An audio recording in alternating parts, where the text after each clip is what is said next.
Vilniaus Ryto krepšininkai pergalę pradėjo FIBA Čempionų lygos ketvirtfinalio etapą. Giedriaus Žibėno auklėtiniai namuose 77-70 įveikė Nimburgo Era ekipą. Rezultatyviausiai Ryto gretose rungtyniavo 19 taškų surinkęs Džerikas Hardingas. Po rungtynių tiek Ryto amerikietis, tiek komandos treneris gyrė po traumos grįžtantį Ryto lyderį gynyboje Martyną Paliukėną.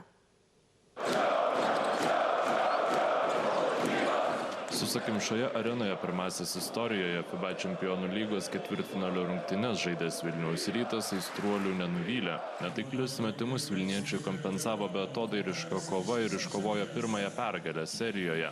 Atkrintamųjų atmosferą bei įtampą geriausiai įkūnijo ketvirtas kėlinys, kuriame Rytas nors ir pats pelnė vos 12 taškų, bet varžovams leido įmesti tik 9. Arti dvigubo dviženklio buvęs 12 taškų pelnęs ir 9 kamuolius atkovojęs Artūras Gudaitis sako, kad toks žaidimas buvo parankesnis Rytui. Pirmoje pusėje mes įleidom jiems į tą greitų taškų daug, kur jie jaučiasi labai gerai ir todėl mes praleidom antroje pusėje berods 28 taškus. Ir ta gera gynyba, manau, konvertuojasi į gerą puolimą.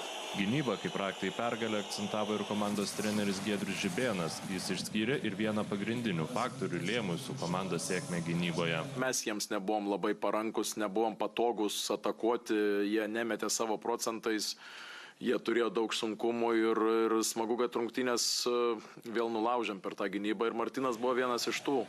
Buvo toksai labai rungtynės keičiantis tas išsimetimas iš galinės linijos, kur jisai permeta kamuolį, pats užsibaigė. Matot, kaip arena kyla ir, aišku, energijos turbūt vienas iš pagrindinių žaidėjų mūsų komandų. Martynas Paliukėnas tik praėjusį savaitgalį grįžo po traumos, neleidusios jam žaisti nuo praėjusių metų gruodžio. Šiose rungtynėse jis žaidė 13 minučių, per kurias pelnė atrodytų vos 4 taškus. Tačiau jo plius-minus rodiklis, rodantis kokį taškų skirtumą komanda susikrovė krepšininkui esant aikštelėje, aukščiausias komandoje, +19. Krepšininkui liausių negailėjo ne tik treneris, bet ir komandos draugai. Jis yra neįtikėtinas. Kai čia atvykau, pamačiau jį treniruotėje. Jau tada žinojau, kad svarbiausiose rungtynėse jis mums bus labai svarbus. Būtent taip šiandien ir buvo. Mums pasisekė, kad turime jį savo komandoje. Visiškas, aš jam pasakiau, kad jis yra game changeris ir šiandien toks pat buvo, nežinau, aplodismentai ir visas liapsus Martynui. Po tiek laiko nežaidus ateiti tas 2 varžybos, praeitas irgi LKL padarė irgi didelį skirtumą ir visi matom, koks tai yra tikrai svarbus mūsų komandai. Tai visa arena užsiveda nuo jo epizodų. Pats Paliukėnas sako, visą save atiduodantis kiekvienose rungtynėse. Tai aš tai neskirstu, čia Čempionų lygos ir LKL-as, kovoju už savo chebrą ir už komandos draugus. Vienas už kitą stovi, esam komanda, tai taip išėjo ir tiek, tai nežinau. Bandau duoti energijos, kiek galiu, nesu gal idealiausias žaidėjas puolime, bet kuo galiu, tuo prisidedu, taip ir gaunasi.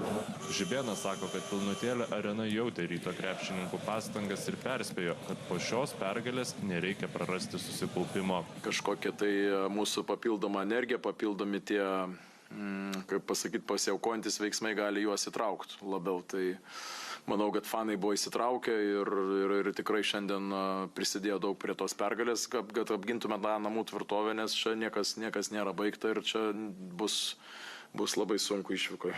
Atmosfera pirmosiuose ketvirtfinalio rungtynėse mėgavosi ir varžovų treneris Orenas Amielis.